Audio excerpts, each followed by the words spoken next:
ലെബനനിൽ Israel കരയുദ്ധം ആരംഭിച്ചിരിക്കെ ഇസ്രായേലിലെ 10 ദശലക്ഷം പൗരന്മാരെ ലക്ഷ്യം വെച്ച് മിസൈൽ ആക്രമണം നടത്തി ഇറാൻ. 2 ഘട്ടമായി 100-ലേറെ മിസൈലുകളാണ് ഇറാൻ തൊടുത്തത്. ഇസ്രായേലിൽ ഉടൻ തന്നെ ബാലിസ്റ്റിക് മിസൈൽ ആക്രമണം ഉണ്ടാകുമെന്ന് വൈറ്റ് ഹൌസിലെ ഉന്നത ഉദ്യോഗസ്ഥൻ വെളിപ്പെടുത്തിയതായി അമേരിക്കൻ മാധ്യമങ്ങൾ റിപ്പോർട്ട് ചെയ്തിരുന്നു. ഇസ്രായേലിനെ സംരക്ഷിക്കാൻ അമേരിക്ക ഒരുക്കങ്ങൾ നടത്തുന്നതായും ഇറാൻ വലിയ തിരിച്ചടി നേരിടേണ്ടി വരുമെന്നും വൈറ്റ് ഹൌസ് വൃത്തങ്ങൾ വ്യക്തമാക്കി. അതേസമയം ഇന്നലെ വൈകുന്നേരം ഇസ്രായേൽ തലസ്ഥാനമായ ടെൽ അവീവിലെ ജാഫയിൽ ഭീകരാക്രമണത്തിൽ 8 പേർ കൊല്ലപ്പെട്ടു, 7 പേർക്ക് പരിക്കേറ്റു. ആക്രമണം നടത്തിയ 2 ഭീകരരെയും വധിച്ചെന്ന് പോലീസ് അറിയിച്ചു.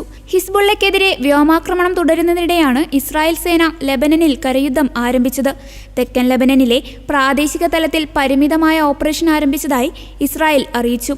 അതിർത്തിയോട് ചേർന്നുള്ള ഗ്രാമങ്ങളിലാണ് ഇസ്രായേൽ ടാങ്കുകൾ പ്രവേശിച്ചത്. വ്യോമസേനയും സൈന്യത്തിന്റെ പീരങ്കി വിഭാഗവും ദൗത്യത്തിൽ പങ്കാളികളാണ്. അതിർത്തിയിലെ ലബനീസ് ഗ്രാമങ്ങളിലുള്ളവരോട് ഒഴിഞ്ഞുപോകാൻ ഇസ്രായേൽ സൈന്യം ആവശ്യപ്പെട്ടു. 25 ഗ്രാമങ്ങളിലെ ആളുകൾ എത്രയും വേഗം വീട് വിട്ട് അതിർത്തിയിൽ നിന്നും 60 കിലോമീറ്റർ മാറി അവാലി നദിയുടെ വടക്ക് ഭാഗത്തേക്ക് മാറണമെന്നായിരുന്നു നിർദ്ദേശം. സമൂഹ മാധ്യമമായ എക്സിലൂടെയാണ് നിർദ്ദേശം നൽകിയത്.